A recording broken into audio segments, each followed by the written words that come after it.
Vous aussi, vous êtes soucieux de transmettre votre culture d'origine à vos proches, mais vous ne savez pas par où commencer. À travers les différents épisodes du podcast Racines bavardes, conseils et témoignages inspirants, nous ferons progresser sur le sujet. Bienvenue sur l'épisode numéro 6. Avant de vous présenter l'invité du jour, je fais un retour sur l'épisode numéro 5. Nous avons accueilli Diana Gomez de l'agence Repat Bissau. En résumé, Diana nous parlait de son cheminement vers son activité professionnelle. Donc c'est une agence de tourisme pour le retour au pays, en l'occurrence en Guinée-Bissau. On a échangé sur l'importance de la langue de la culture d'origine qui permet la connexion plus simple avec les habitants sur place. On a parlé aussi de la décennie du retour 2021-2031 qui est engagée principalement entre les Américains, des Afro-Américains, des Afro-descendants et la Guinée-Bissau, ainsi que d'autres pays bien sûr, mais là comme on parlait de la Guinée. On a également parlé de l'année 2024 étant le centenaire de la naissance d'Amilcar Cabral. Et puis on a parlé aussi de la façon dont Diana transmet la culture d'origine à ses proches. Voilà un petit peu pour résumer. De toute façon, je vous mets dans les notes le lien qui permet d'aller voir cet épisode numéro 5. Et retour sur l'épisode numéro 6. Nous sommes en enregistrement dans les studios de la radio HDR à Rouen, la radio Haut de Rouen, HDR. Merci, un grand merci encore pour nous prêter les locaux qui permettent d'avoir des conditions optimales de son. Et aujourd'hui, on a un appel d'une personne de ma famille. Nous accueillons Géraldine Nyanga Gomis. Bonjour Géraldine. Bonjour Stéphanie, comment ça va? Ça va très bien, merci. Et toi? Ça va très très bien, merci beaucoup. Ça va bien. Très très ravie, très contente d'être ensemble pour ce nouvel épisode. Ah bah moi aussi. Je suis toujours très contente de recevoir des invités parce que parfois il m'arrive d'être seule sur le podcast pour certaines thématiques. Et quand j'ai du monde, ça fait toujours plaisir d'avoir des témoignages et puis de les partager avec les auditeurs. Et quand c'est la famille proche, c'est d'autant plus satisfaisant. Donc voilà, merci d'avoir pris sur ton temps parce que je sais que la vie dans ton activité professionnelle et ta vie de famille fait que tu es bien occupée, mais tu as trouvé du temps pour nous. Et oui, on trouve du temps, toi aussi. Bravo, d'ailleurs, ce que tu mets en place. Merci. Donc, ouais. Merci beaucoup. Merci.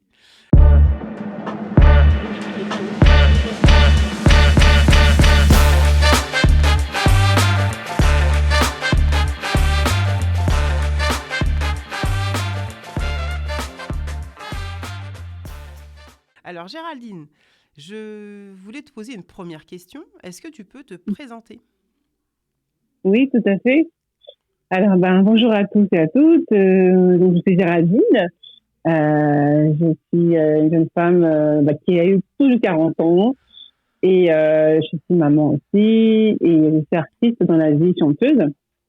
Et voilà, je fais pas mal d'activités artistiques qui tournent autour de la musique. Donc, bien sûr, beaucoup de concerts, live, d'événements aussi pour différents publics. Et aussi pour les petits aussi, d'ailleurs, je commence à développer tout ça. Et donc voilà, donc je suis chanteuse, maman et entrepreneuse. Tu as un nom de scène qui n'est pas ton prénom dans la vraie vie. Est-ce que tu peux nous dire comment tu t'appelles sur scène et pourquoi tu as choisi ce nom-là? Oui, tout à fait. Donc je m'appelle Kadessa sur scène. Je suis Kadessa. C'est un mélange entre mon nom Manjak, qui est Mambeka Boka, donc j'ai pris le K de la fin. D'accord. Et du prénom de ma grand-mère maternelle qui chantait aussi, qui s'appelait Badjou Dessa. Donc j'ai pris le Dessa. Et comme elle était dans la musique aussi, elle chantait en tout cas, j'ai voulu faire un mélange de ces deux, de la consonne et puis d'une partie de son nom. Et donc voilà, c'est d'où est né Kadessa. Entendu, merci beaucoup. Bon, moi je le savais, mais tu vois, en fait, j'oublie avec le temps. Donc c'est bien aussi de rafraîchir la mémoire, puis de permettre à ceux qui te suivent, parce que je sais que les auditeurs qui écouteront ce podcast, une fois qu'on l'aura monté et diffusé, il y a une partie qui nous connaît, qui connaît la famille. Oui. Et malgré tout, même s'ils te connaissent, je suis pas sûre qu'ils sachent pourquoi tu t'appelles Kadessa. Donc maintenant, ils savent tout. Voilà. Parfait, merci. Alors, est-ce que tu pourrais expliquer rapidement, en quelques mots, pourquoi tu as accepté l'invitation de passer sur cet épisode du podcast? J'ai accepté l'invitation parce que j'avais envie d'apporter ma pierre à l'édifice comme toi tu le fais, c'est-à-dire raconter une partie de mon parcours, un peu le lien que je fais avec la culture d'origine, mes origines, mes racines. Voilà, j'avais envie d'apporter mon témoignage, ma vision, ce qui me tient à cœur. J'avais envie D'accord. d'apporter tout ça dans ce podcast, donc c'est pour ça que j'ai accepté l'invitation. D'accord. J'aimais beaucoup l'idée Ouais. de ton invitation, donc voilà, c'est pour ça. Entendu. Donc ça veut dire que pour toi, le podcast Racine Bavarde, c'est une sorte d'espace d'échange et Oui, d'expression en fait sur la thématique de la transmission de culture d'origine alors? oui, c'est ça, exactement. C'est vraiment ça qui est mis à l'honneur, et ça me parle beaucoup parce que je suis en train de transmettre au mieux. On en parlera plus en détail, je pense, mais transmettre ce que j'ai, ce qu'on a pu me transmettre, le transmettre aussi à mes enfants, à mon entourage, et voilà, tous ceux que je peux rencontrer. Donc, du coup, voilà, c'est très important pour moi, donc c'est pour ça que j'ai accepté. Très important pour moi, je trouve que c'est l'avenir. Très bien. Sur le parcours qui t'a emmené jusqu'à aujourd'hui, là, mois de janvier 2024, qu'est-ce que Oui. tu peux dire sur les grandes étapes qui t'ont emmené à ce métier? Est-ce que ça a été linéaire ou est-ce que tu t'es Mmh. baladé, comme on dit, pour Oui. arriver à ce que tu es devenu aujourd'hui? Oui, je me suis baladée pour arriver à ce que je suis devenue aujourd'hui, même si au fond, j'avais toujours cette flamme qui était là, musicale, qui m'a jamais quittée et qui était même là depuis petite, en fait, hein. Depuis petite, je chantais déjà à la maison, à l'école, partout. Donc, du coup, j'avais ça en moi, mais c'est vrai qu'après, avec le temps, quand on grandit, avec les études, avec le travail, je me suis un peu éloignée. Et puis, ça m'est revenu, quand j'étais plus grande, donc quand j'ai travaillé, j'ai commencé à voilà plus me former en technique vocale, etc., à vouloir approfondir ma voix, mieux la connaître. Et tout s'en est suivi. J'ai fait pas mal de tremplins de musique et pour pouvoir voilà me confronter à différents styles musicaux, me confronter au public aussi. Et puis les portes sont petit à petit ouvertes. J'ai aussi écrit, moi, composé des morceaux, écrit des morceaux en parallèle. Et puis voilà, les choses se sont mises en place. Et puis petit à petit, j'ai mis la musique vraiment au devant de ma vie. Et maintenant, c'est vraiment une activité à temps plein. Donc, ça a été quelque chose que j'ai façonné avec les années. Et vraiment, je suis très heureuse aujourd'hui de pouvoir faire ce métier-là, mon activité principale, en fait. Donc, voilà. D'accord. Et du coup, ça veut dire que quand on t'entend, tu as exercé plusieurs métiers, plusieurs professions. Oui. Le jour où vraiment tu t'es dit, allez, stop là, la passion, elle prend le devant, comme tu Mhm. dis, je la mets au premier plan, qu'est-ce que tu faisais au moment où tu t'es mis à devenir, en tout cas à faire en sorte, à mettre tout ce qui était en ton pouvoir pour devenir chanteuse? Qu'est-ce que tu faisais comme métier à l'époque? À l'époque, je travaillais dans la billetterie spectacle. Je travaillais dans la billetterie spectacle. Comme quoi, c'était toujours en lien, hein. Je mettais en vente des artistes sur différents sites de billetterie. J'étais en lien avec des productions qui s'occupaient de différents artistes pour pouvoir mettre en place des offres promotionnelles, par exemple, ou voilà, proposer des stratégies pour pouvoir mettre en vente tel artiste, parce que c'est des artistes voilà, qui étaient très divers, dans plein de domaines différents. Donc c'est vrai que c'était quelque chose de très intéressant qui m'a beaucoup plu. Mais voilà, c'est à ce moment-là que je me suis dit, tiens, il y a quelque chose qui m'appelle de très fort en me disant, je suis en train de mettre en place pas mal d'événements pour les artistes. Pourquoi pas moi me mettre en devant de la scène? Je suis en train de m'occuper de mettre en avant des artistes. Pourquoi pas me mettre en avant moi à mon tour?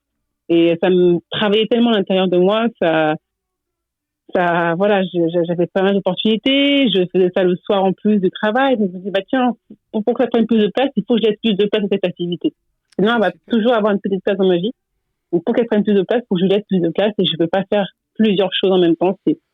C'était délicat. C'est vraiment délicat. Donc voilà, les portes se sont ouvertes quand j'ai vraiment mis cette activité-là de chant en premier plan. Mais voilà, je vais laisser de la place en tout cas pour qu'elle puisse s'étendre en tout cas.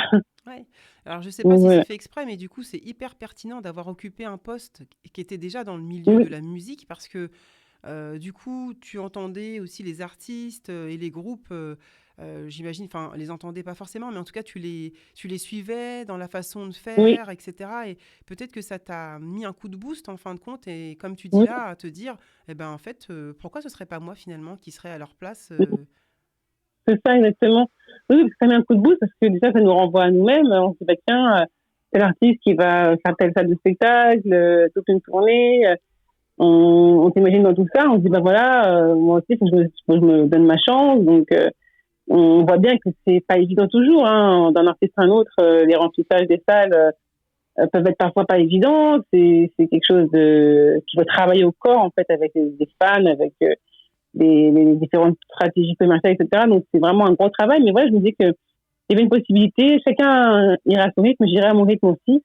Donc oui, oui. Et puis c'est vrai que travailler dans ce domaine-là, c'est quelque chose qui m'a toujours intéressé. Donc du coup, effectivement, ça m'a rapproché finalement de ma passion en fait. Parce que la billetterie spectacle, bah, c'est une étape qui est importante à connaître déjà pour en tant qu'artiste déjà.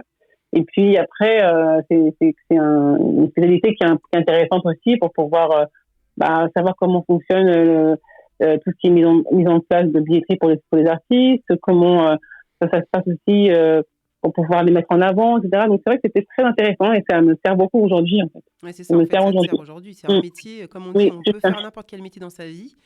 Chaque métier va nous servir pour plus tard. Des fois, on s'en rend pas compte, Oui, d'ailleurs. c'est ça. Je pense Exactement. aux enfants qui disent: «Ah bah oui, mais l'école, c'est nul, on fait telle ou telle matière, ça nous apportera rien du tout» et en Ouais. vrai, de façon consciente ou inconsciente, tout nous sert et Ah oui, on c'est fait rien incroyable. par hasard. Ouais.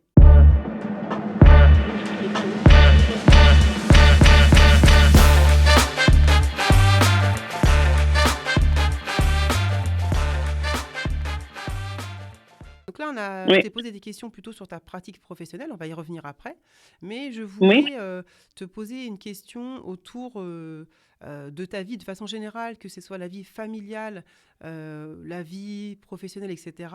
Le lien entre ces différentes sphères de ta vie et ta culture d'origine. Comment tu fais le lien justement entre ta vie à la maison, entre ta vie de femme, entre ta vie professionnelle? Comment tu dirais que tu fais le lien entre tout ça avec ta culture d'origine? Déjà, si tu peux nous dire ta culture d'origine, parce que ceux qui vont écouter n'ont pas forcément écouté les épisodes précédents, donc mhm.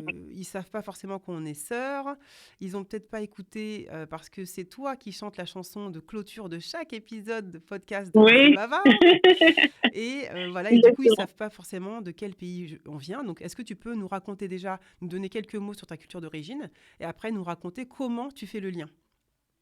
D'accord. Alors, c'est très intéressant. Je vais répondre au mieux. Donc, du coup, je suis on est originaire de Guinée-Bissau. Donc, c'est un pays qui est en Afrique de l'Ouest, pas loin du Sénégal. Et donc, du coup, on est une ethnie Mandjak. On est des Mandjak. Et donc, du coup, c'est une culture qui est très riche, qui est très riche. Il y a beaucoup de coutumes, des traditions. Donc, voilà, c'est un héritage qu'on nous transmet en fait de famille en famille, de parents à enfants, etc. Donc, c'est très, très, très intéressant. Moi, je trouve ça vraiment très fort. Et pour moi, alors, pour le lien que je vais faire dans ma vie avec les cultures d'origine et ma vie de femme, de maman, d'artiste, pour moi, le lien, il va partir dans le partage, je pourrais dire plutôt, c'est-à-dire je vais partager au travers de ma culture culinaire, par exemple des plats, au travers par exemple, les tenues que je vais porter aussi. Il y a toujours souvent une touche.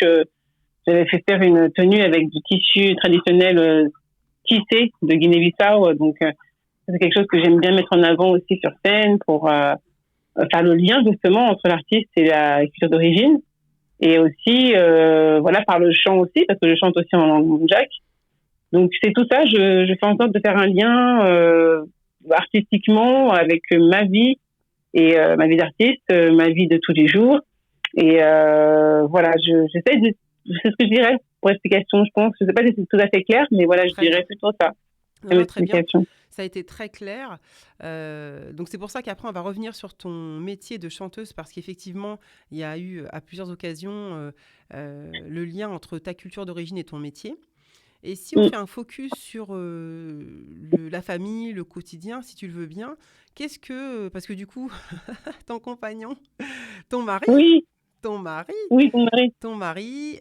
qui s'appelle Phil Darwin. On mettra Oui, le lien de ton site à toi et du site, ou en tout cas des liens qui mènent à Phil et à son activité. oui, tout à fait. Voilà, Oui, oui. vous êtes mariés, vous avez chacun votre culture. Comment ça se Oui. passe quand on est déjà deux artistes Oui, c'est ça. voilà, qui ont deux cultures différentes? Comment ça se passe au niveau transmission de la culture d'origine? C'est pas trop le fight? Bah écoute, un petit peu quand même, mais ça va, on arrive à mettre des casse-tête de notre côté avec les enfants, on leur transmet les deux langues. Et c'est vrai qu'il parle vraiment bien, lui, c'est la langue Lingala, il est du Congo-Brazzaville. Donc, il transmet aussi la langue aux enfants. Ils sont demandeurs en plus. Ils demandent qu'on leur parle les langues et tout ça, maternelles. Ils demandent, et ils sont demandeurs, donc ça, c'est vraiment super. Donc, on transmet de cette sorte-là aussi, c'est important.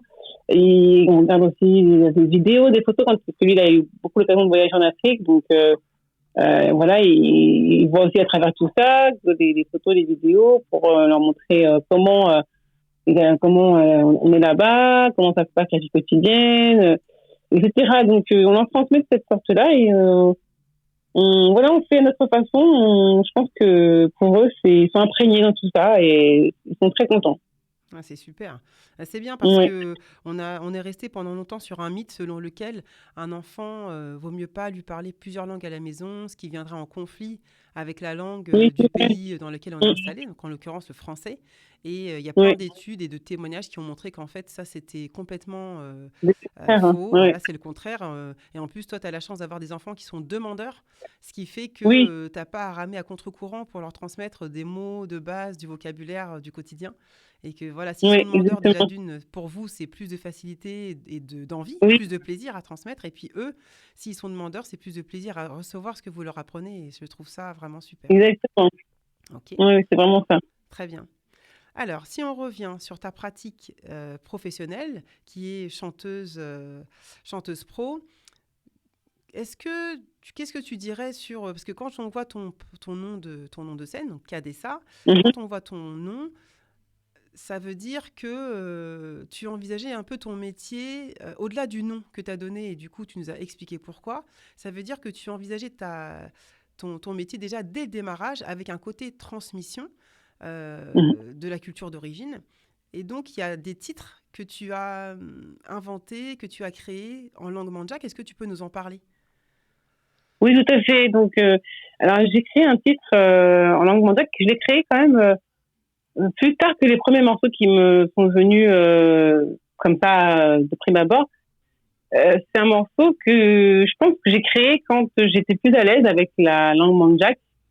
Je parle, je me débrouille. Voilà, j'ai pas un très bon niveau, mais j'avais envie, voilà, de transmettre ce que je suis, à ma façon. Comment je vois la culture autour de moi, mon Jack, qu'est-ce qui me marque, qu'est-ce que j'ai envie de raconter dans ma chanson. En l'occurrence, je parle mes Punjabi, ça veut dire mes origines je les aime. Donc, Manial Punjabi Indie, et je parle beaucoup de la famille, de la transmission de la culture, des coutumes. Donc, vraiment, c'est vraiment en plein dans le concept du Racine Baba.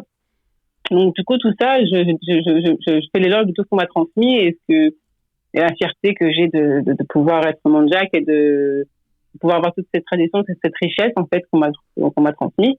Donc du coup voilà, c'est vraiment ça Punjabi, c'est cette chanson là que j'ai créée pour pouvoir aussi faire aussi s'imprégner des personnes plus jeunes aussi, parce que Mm. c'est vrai que j'ai vu qu'il y avait pas mal de publics plus jeunes qui arrivaient à chanter facilement le refrain, à le reprendre, donc sans vraiment savoir ce que ça voulait dire. Donc après quand on leur explique ce que ça veut dire, voilà, ils disent ah, c'est super et tout ça, et ça leur apprend des mots. Voilà, ça leur Ah, apprend des c'est mots. Donc super. finalement, c'était une sorte de transmission d'un savoir, d'une langue vers un public très large, en fait, aussi bien Mandjak, Guide de Guinée-Bissau ou autres aussi. Donc voilà, Ouais. c'est vraiment pour moi très important et j'étais vraiment contente de voir que ça avait touché plusieurs cultures, plusieurs origines de personnes. Ouais, je trouve ça génial. Tu vois, j'écoute Mm. beaucoup de musique dans des styles très, très différents. Et quand même, le constat que je fais, c'est que la plupart des langues, évidemment, qui ressortent, c'est le français, c'est l'anglais.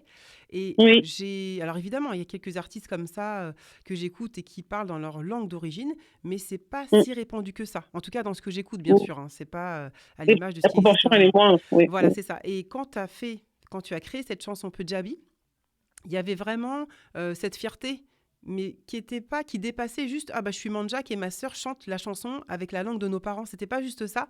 C'était déjà, je pense qu'il y avait cette sorte de militantisme qui existait en moi sur le fait qu'il y a des langues qui sont complètement invisibles pour une partie du monde. Et Punjabi a redonné, en tout cas partiellement, cette visibilité à une langue que l'on connaît peu. Et tu vois, et en fait. La fierté d'avoir cette chanson que tu as faite en Manjak, ça va jusqu'à partager à des personnes qui sont pas du tout de la culture. Et comme tu le dis, ils ont beau ne pas savoir ce que c'est, quand tu leur mets la chanson entre les oreilles, ils sont touchés. Parce que tu as fait cette chanson avec le cœur et qu'après, je leur explique, évidemment, de ce que j'ai compris, je leur explique, je leur raconte. Ce qui est au cœur de la chanson. Mais au-delà de la langue, ça veut dire que déjà, toi, tu as cette capacité à transmettre les émotions, mais aussi à transmettre ta culture, parce que même s'ils ne comprennent pas ce que ça veut dire Punjabi, ils ont compris qu'en Guinée-Bissau, et notamment le peuple Mandjak, a cette joie de vivre, cette force de réunir la famille. Ça, je trouve ça extrêmement puissant, quoi. Exactement, oui, c'est vraiment ça. Ça fait vraiment plaisir. Merci pour ce que tu dis. C'est vraiment ça. C'est vraiment transmettre cette joie de vivre, cette fierté, cette envie de toucher les gens au-delà des frontières. Vraiment toucher tout type de personnes qui peuvent se sentir concernées par le pouvoir de la famille, des coutumes, des traditions. Voilà, c'est vraiment toucher toutes ces personnes-là qui, en fait, c'est universel. C'est-à-dire que tout le monde a une famille, on a tous une famille, on a tous une richesse avec des coutumes, des traditions qu'on nous a transmises. Donc, on peut tous être interpellés par tout ça, en fait. On peut vraiment tous être interpellés par tout ça. Donc, c'est vraiment le souhait de Punjabi, quoi. D'accord, super. Alors, Punjabi, j'aurais aimé savoir, Géraldine, si tu peux nous dire, dans les grandes lignes évidemment, ce dont tu parles dans cette chanson. Alors peut-être plus le refrain éventuellement, mais de façon générale, qu'est-ce que tu dis à travers cette chanson ? Je pose la question parce qu'on a quand même la chance d'avoir la chanteuse du jingle de fin. Et donc ce serait trop dommage, ce serait trop dommage de ne pas savoir. Et c'est l'occasion, rêver que tu nous dises un peu de quoi il en retourne. Voilà, dans l'idée, de quoi tu parles dans cette chanson ? Oui, dans l'idée, donc par rapport à cette chanson-là, je parle de pas mal de choses. Je parle en fait, au début, je célèbre, c'est une fête que j'évoque, c'est-à-dire une fête célébrer, de se retrouver en famille, de fêter tous ensemble les traditions, la culture qu'on a commune. Et je parle aussi du fait d'être une enfant née en France et d'avoir à cœur de transmettre de mon origine et de savoir d'où je viens. Que je n'oublie pas et que je sais que mes origines, elles sont de telle origine, mes coutumes, elles sont ainsi, etc. Et voilà, on a la culture aussi beaucoup des pagnes. J'ai les pagnes tissées qui nous vivent tout au long de notre vie, en fait, d'ailleurs. Et c'est vraiment fort. J'aime beaucoup cette culture-là, cette coutume-là. Et du coup, voilà, c'est tout ça dans la chanson-là. Je parle du fait d'être fière d'être Mandjak, de Guinée-Bissau, et puis aussi d'être fière de toutes mes cultures, pardon. Et du fait d'être née en France, c'est que voilà, c'est une double richesse que j'ai en moi. Je suis née en France et je ne dis pas que je viens de Guinée-Bissau et que voilà, la famille est très importante pour moi, de transmission, de partage, de toutes ces valeurs-là. Voilà, c'est tout ça la chanson que j'habite. Super, merci beaucoup. Et la chance qu'on a eue avec toi, c'est que tu nous as proposé, tu nous as embarqué dans ton aventure de clips. Oui. Et alors ça, c'est inoubliable. Comment ça t'est venu l'idée ? Parce que c'est pas parce qu'on est artiste, chanteur, qu'on crée une chanson et qu'on va faire le clip systématiquement qui va avec. Oui. Comment ça t'est venu en fait ? De faire le clip ? Oui. Le clip, c'est vrai qu'en plus, c'était vraiment dans les compositions que j'ai fait.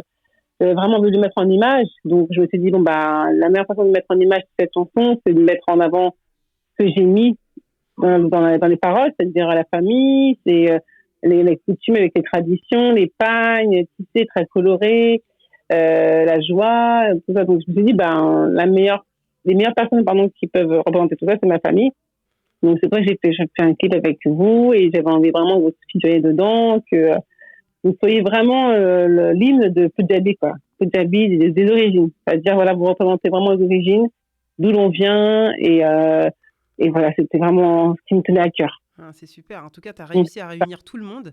Et ça, oui, c'est un vrai exploit. une bonne Il y avait pas à oui. célébrer de mariage, de baptême ou autre événement de vie, mais il y avait à te Oui, célébrer toi, ton don en fait de savoir chanter aussi bien. Et voilà, on a fait la fête autour de toi et c'était un moment inoubliable. Les enfants ne l'oublieront jamais. Donc là, oui, bah, avec plaisir. comment on peut faire pour te suivre et notamment voir ce clip? Oui, tout à fait. Mais alors, pour me suivre, vous pouvez me suivre sur les réseaux sociaux. C'est vrai que c'est un moyen vraiment pratique aujourd'hui qu'on a. Donc, sur les réseaux sociaux, KDSA Musique, KDEDSA, sur Instagram, sur Facebook, Tu me redonneras tout ça, aussi hein, sur comme ça je mettrai le lien dans les notes, hein. TikTok. Ouais. Voilà, sur TikTok, sur LinkedIn aussi. Donc, vous pouvez me suivre vraiment sur tous ces réseaux sociaux et sur mon site internet, KDSAmusique.com. Vous avez toutes les actualités, voilà, toutes les petites nouveautés, et les inédits, etc. que vous pouvez retrouver sur mon site. Et puis, pardon, tu disais donc les Alors, réseaux sociaux. oui, et puis moi je voulais savoir pour le clip, du coup, ça veut dire qu'on peut le Ah oui, retrouver sur pardon. le site kdsamusique.com alors? Oui, c'est ça. Le clip, vous pouvez le retrouver sur KDSAmusique.com. Vous allez pouvoir voir le clip dessus, effectivement. Donc, il y a plusieurs rubriques. N'hésitez pas à aller consulter les différentes rubriques du site et vous allez voir à un moment donné les clips. Et puis là, vous êtes tombé sur le clip de Jambi. Super. Donc, voilà. J'encourage vraiment les auditeurs à aller voir. Ça vaut le détour. C'est quand on n'a pas pu voyager et même quand on est de la diaspora mandjak et je sais qu'il y a beaucoup de personnes qui n'ont pas encore pu se rendre sur place et de voir, Oui, alors que le clip il a été tourné en France, mais de voir ce oui, c'est clip-là, ça. je t'assure, c'est fou avec Moutina, tout ça. Ça donne l'impression qu'on est au bled en fait. Oui, c'est ça. Exactement. Non, vraiment, c'était mémorable comme journée. C'était magnifique.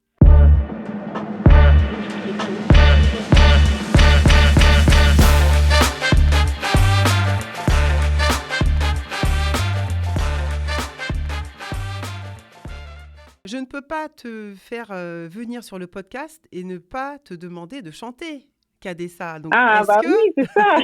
est-ce que tu peux nous chanter la chanson de ton choix, évidemment? Ça peut être Punjabi, bien Oui, sûr, mais ça peut aussi être autre chose. En fait, ça dépend vraiment de ton inspiration, de ton état émotionnel du moment. Qu'est-ce que tu as envie de nous oui. chanter? Bah, j'ai envie de sauter pour Javi, tiens. Haha. On en parle, donc voilà, ça me titille. Super. Eh ben écoute, c'est parti, je te laisse le temps que tu veux pour chanter cette magnifique chanson. Merci, Kadessa. Merci. D'accord, merci. Alors. Banyak kata d'ability on actively deal better on the sea. Deal better, yeah. Mambi bande, Pujabi, Pujabi inde, Pujabi, Pujabi inde, Pujabi, Pujabi, Manal Pujabi, Pujabi inde, Pujabi, Pujabi inde, Pujabi, Pujabi inde, Pujabi, Pujabi, Manal Pujabi, Pujabi inde, Inti mangal sakin jigel. Mambuku babu, manyapu megine biseu, manyapu sidi bejidigeu, manyapu ngakan di boko. Pujabi, Pujabi inde, Pujabi, Pujabi inde, Pujabi, Pujabi, manyapu Pujabi, Pujabi inde, Pujabi, Pujabi inde, Pujabi, Pujabi inde. Pujabi, Pujabi, manyak Pujabi, Pujabi day. You, you, you, you, you, you, you, you, you, you, you. Merci. Bravo, j'adore. Et tu sais, ta voix, on sent une énergie et en même temps une douceur, comme si, en fait, j'ai fermé les yeux à un moment donné quand tu chantais. Et c'est comme si j'avais Ouais. un plaid autour de moi qui m'enveloppait. Avec un petit chocolat. Ah ouais, ouais, ouais, avec un petit chocolat chaud là. Non, Chaud. vraiment, c'est Ah, magnifique. je sais bien. La Merci frustration de ne pas beaucoup. avoir vu chanter, de pas avoir pu chanter avec toi en même temps, parce que d'habitude, quand je t'écoute, ma Gégé, ma Géraldine, Tu je chantes? chante. Mais là, je ne peux Bah pas alors, faire ça parce que sinon, les gens, c'est fini. Il n'y aura plus jamais aucun éditeur sur le podcast. C'est-à-dire que c'est un podcast qui vient tout juste oh, de tout de commencer. suite. Hein, j'ai pas beaucoup d'auditeurs, hein, c'est le tout démarrage, mais tous ceux qui viennent, évidemment, tous les auditeurs qui viennent sont des super auditeurs, mais je ne Mais voudrais pas les super. perdre. Donc, je ne chanterai pas. Bon, Ça ne fait pas peut-être partie qu'on des la chance compétences. une prochaine fois. Ah non, non, alors ça, c'est vraiment le truc. À part en karaoké, ce n'est pas possible. Non, vraiment, merci beaucoup et bravo pour cette Avec magnifique plaisir. chanson et pour toutes les autres. Merci. Eh ben écoute, l'épisode, on arrive à sa fin. Avant de conclure, j'ai 2 choses encore à voir avec toi. Oui, Première chose, c'est un petit résumé de tout ce que tu as pu partager avec nous. Alors, donc là, je reprends mes notes et puis tu me dis s'il y a oui, des choses que tu veux compléter. Mais en gros, parmi nos échanges, tu disais que c'est vraiment primordial, en tout cas ça a été pour toi, de mettre la passion au premier plan. oui, c'est ça. Voilà, que le fait d'exercer un métier en lien avec ta passion à l'époque où tu ne pratiquais pas encore le métier de chanteuse a facilité tes opportunités et ça a mis un coup de Oui, boost à ta carrière, à ton lancement de carrière et ça t'a rapproché oui, du but. oui, tout à fait. Voilà, tu as aussi dit que la transmission de la culture d'origine chez toi, dans ton foyer, passe par la confection de plats typiques, par des tenues que tu Oui, peux porter à la maison ou lors de concerts, le fait de parler la langue maternelle dans tes chansons ou à tes enfants, de montrer des oui, c'est photos et ça. des vidéos à ton entourage pour montrer un peu la vie sur place. Donc ça fait vraiment partie de la façon Exactement. dont tu transmets ta culture d'origine. Et Mhm. puis, ce qui était vraiment important aussi, c'est que tu as dit que c'était pas nécessaire d'attendre d'avoir un super niveau de langue pour la transmettre, en fait. Et Oui, c'est ça. voilà, donc Oui, on fait avec ce très qu'on important. a. C'est très important. Il faut pas avoir trop de complexe, en fin de compte. Il faut, si on a en tout cas l'envie, bah faut y aller, quoi. Faut foncer, se donner les moyens.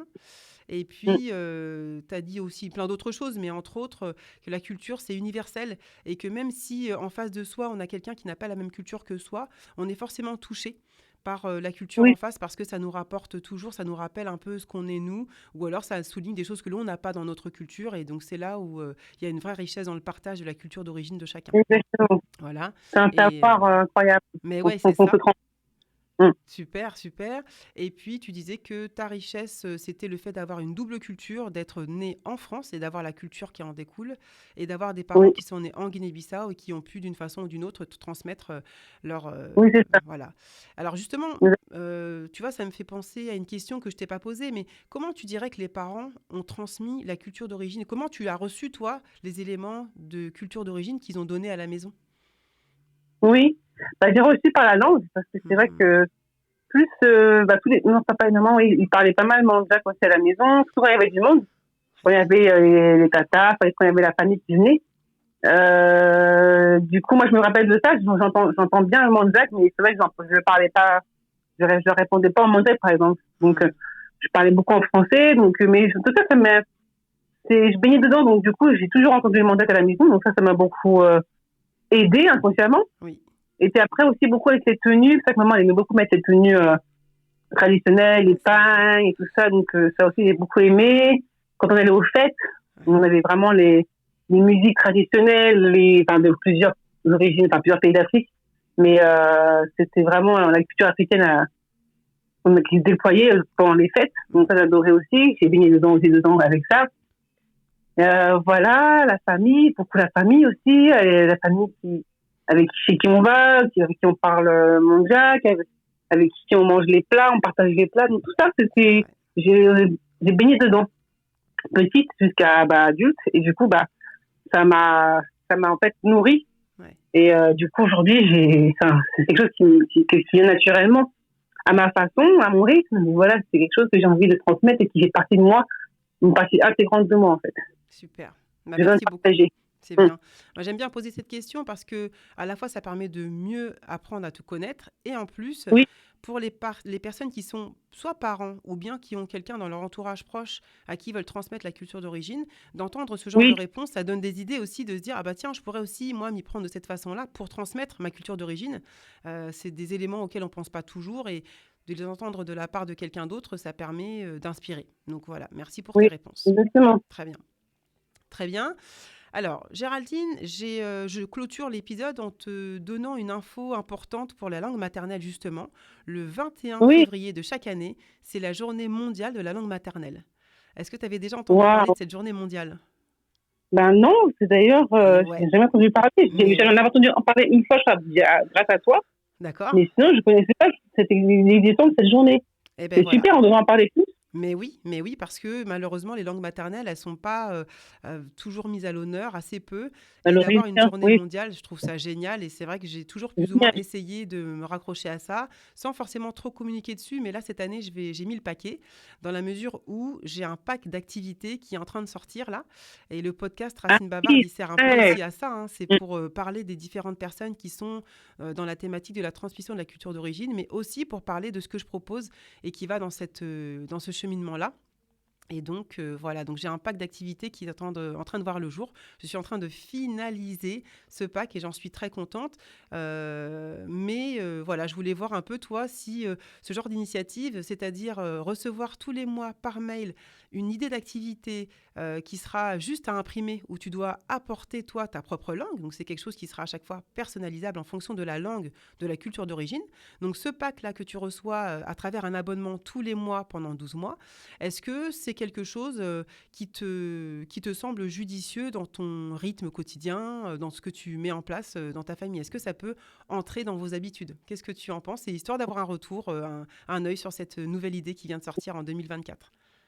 D'accord, super. En tout cas, bravo, c'est une super initiative, c'est une super idée.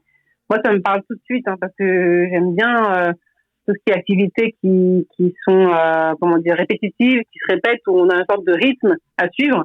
Et du coup, là, c'est le cas. C'est tous les mois en plus, donc ça me plaît beaucoup. Je me dis, c'est des activités qu'on pourra faire avec les enfants. Donc oui, j'ai hâte de découvrir tout en détail et ça correspond tout à fait, en tout cas, à ma famille, à moi. Donc du coup, c'est très intéressant. Ah ah, super, bah oui, Oui, c'est vrai très que intéressant. déjà, à la base, Racine Bavarde, c'était pour créer des jeux de cartes pour apprendre la langue mandjak, puis les différentes langues, quelles que soient les langues, avec cette nouvelle version Oui, du jeu Mémolangue. Et ensuite, il y a eu le podcast parce que mes clients me disaient, bah, tu sais, le jeu, on ne le sort pas aussi souvent qu'on le voudrait. Il faudrait qu'on soit un peu accompagné, un peu encouragé. Donc, hop, les épisodes de podcast, justement, pour accompagner à la réflexion et à l'action. Et puis, je me suis dit, bah, le jeu, c'est bien, mais une fois que tu l'as fait, peut-être que les enfants peuvent se lasser, qu'il faut peut-être passer à l'étape suivante, à savoir des activités qui changent chaque mois et qui permettent de parler soit de la famille d'origine, soit de la culture de la famille d'origine, de la langue, etc., de varier un peu les thématiques, quoi. exactement. Non, vraiment, c'est très très bien vu. Et je pense que du coup, ça peut vraiment plaire aux différents publics parce que on a besoin, comme ils ont dit, d'un accompagnement plus régulier. Et du coup, là, il faut avoir quelque chose qui nous accompagne tous les mois. Je pense que c'est vraiment super. En tout cas, je pense que ça correspondra à une bonne partie d'un public, en tout cas, et à Génial. qui ça pourra vraiment parler. Bah écoute, soyons encore un peu patients et dans quelques jours, courant février, mais ça se trouve au moment où on va faire le montage et la diffusion du podcast, peut-être que ça y est, le pack activité Racine Bavarde sera sorti. À Exactement. suivre.